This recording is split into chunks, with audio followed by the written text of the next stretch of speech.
1987 से सिनेमा बनाते आ रहे सुदर्शन मानते हैं कि अब सिनेमा के बजाय कंटेंट बन रहा है। 2017 में फिल्म एक हसीना थी एक दीवाना था के बाद उन्होंने कुछ समय के लिए विश्राम ले लिया था, मगर अब वह एक बार फिर नए जोश के साथ नई फिल्म बना रहे हैं। अब डिजिटल का ज़माना आ गया है, OTT प्लेटफॉर्म्स आ गए हैं, तो क्या अब फिर से कुछ नया बनाने की सोच रहे हैं? मेरे अंदर बहुत सिनेमा है, सच्ची बात की अभी। मैं अपने आप को एग्जॉस्टेड फील नहीं करता हूँ। बहुत कहानियाँ लिखी हैं। मैं सिनेमा जीता हूँ और मेरा पूरा भरोसा है कि आज नहीं तो कल वो सारे प्लेटफॉर्म्स जो मुझे दीवार कर रहे थे वो मुझे फिर वेलकम करेंगे, क्योंकि सच तो ये है कि सच्चाई किसी न किसी दिन तो एक्सपोज हो ही जाती है। तो जो सिनेमा हम जो कंटेंट को हम सिनेमा बना के पेश कर रहे थे वो कंटेंट तो ऑडियंस एक्सेप्ट नहीं कर रही आज।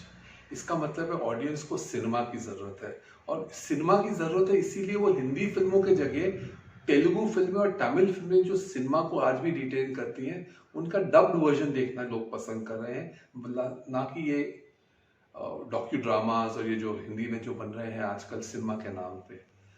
क्या अफसोस क्या है कि जो लोग, जैसे मैंने कहा कि भाई जो फैसला कर रहे हैं कि ये फिल्में, इनको इन फिल्मों को बनाना है, क्या उन्हें फिल्म हिंदुस्तानी इंडियन सिनेमा क्या है उसकी नॉलेज है?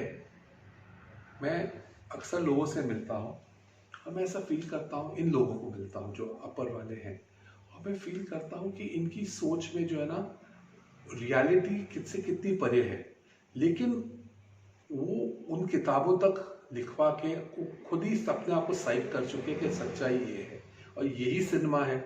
लेकिन सिनेमा जो है, जो हिंदुस्तानी घर में चल सके, जो हिंदुस्तानी फैमिली देख सके, वही हमारे हिंदुस्तान का रियल सिनेमा है। और दुनिया भर में वो सिनेमा चलता है। हिंदुस्तानी लोग क्या, पाकिस्तानी लोग क्या, बांग्लादेशी लोग क्या, अरब क्या, वो सब देखना वो पसंद करते हैं। चाहे आप वो जर्मनी में सोचें, चाहे वो आप USA में सोचें, वो भी यही एंजॉय करते हैं देखना। आपको नहीं था कि जो स्टूडियो सिस्टम आया है इसने भारतीय सिनेमा को खत्म करने का काम किया? मैं इस बात पे तो बिल्कुल कमेंट नहीं दे पा रहा हूँ, क्योंकि स्टूडियो सिस्टम तो एक्चुअली अच्छा होना चाहिए, प्रोग्रेसिव होना चाहिए, नेगेटिविटी अगर इसमें नहीं लाई जाए। लेकिन स्टूडियो सिस्टम से आगे जो कुछ चीज़ें आई, स्टूडियो सिस्टम को मैं इल्ज़ाम नहीं देता हूँ, क्योंकि मेरे हिसाब से भारतीय पूरे फिल्म इंडस्ट्री में, हिंदी फिल्म इंडस्ट्री में जैसे कहता, एक ही स्टूडियो है जिसका नाम है यशराज फिल्म्स, और वो बहुत अच्छी तरीके से अपने आप को कंडक्ट कर रहा है। लेकिन जो बाकी जितने हैं जो अपने आप को स्टूडियो समझते हैं वो सब अधूरे खुद हैं, और उनकी इनसिक्योरिटी इतनी ज़्यादा है वो किसी भी उभरते हुए दूसरे को बहुत इजीली एक्सेप्ट करने को, जब तक उसका बेनिफिट, उस इंसान का बेनिफिट उनको नहीं होता हो, तब तक उसको एक्सेप्ट नहीं करना चाहते। इन दिनों आपका बेटा क्या कर रहा है और आप कुछ नई प्लानिंग कर रहे हैं उसके साथ? जी हाँ, 2022 के साल में मैं बहुत जल्द फिल्में शुरू करने वाला हूँ, और जो पहली फिल्म शुरू करने वाला हूँ उसमें वही हीरो होगा, और उसके ऊपर काम चालू है। लेकिन मेरे पास बहुत कुछ कहने को है, वो चीज़ें हैं कहने को जो वाकई इस वक्त की, एक होता है वक्त की एक ज़रूरत है, एक मांग है। ऐसी चीज़ें जो लोग कहीं ना कहीं हमारी वेस्टर्नाइजेशन और जो कल्चर का जो ये जो हुआ है, उसको इवेजन हुआ है, उससे बहुत डिस्टर्ब कर चुके हैं।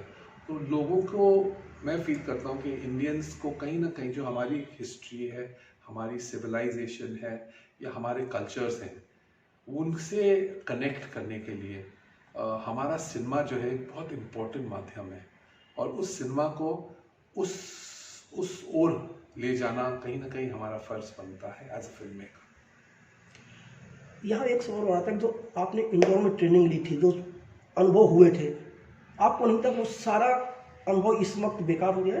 क्योंकि उस तरह का सिनेमा बन नहीं पा रहा है या लोग बनाने नहीं दे रहे हैं।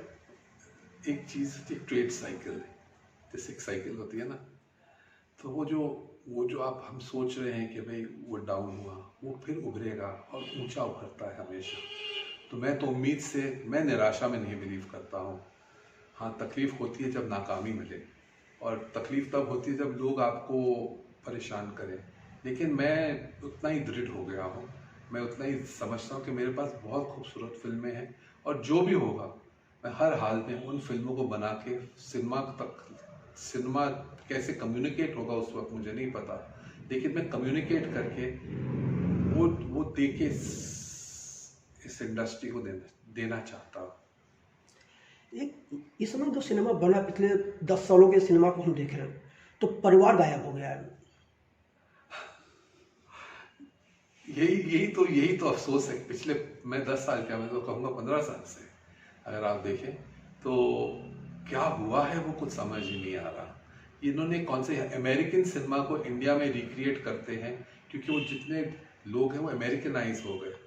भाई हमारे पास हमारा सब कुछ है, आप क्यों खुद को खुद को अमेरिकनाइज कर रहे हैं, अपने बच्चों को भी अमेरिकनाइज कर देंगे, लेकिन आपकी सोसाइटी कहाँ जाएगी, आप कभी ये नहीं सोच पाते। सर एक चीज़ और हुई है कि हॉलीवुड सिनेमा जब मैंने जो अमेरिका का सिनेमा जब वो पनप रहा था, तो उसने धीरे धीरे अपनी चालें ऐसी चली कि उसने पूरे यूरोप का सिनेमा खत्म किया। क्या अब वही सारी चीज़ें वो भारत में दोहरा रहा है? मुझे पूरा भरोसा और विश्वास है कि हमें वो ख़त्म नहीं कर पाएंगे। हमारी आशा को, हमारे जोश को, हमारे हमारी कल्चर को ख़त्म करने में अभी भी टाइम है। सुनील जी, आपका बहुत बहुत धन्यवाद फिल्मी संगम चैनल के साथ बातचीत करने के लिए।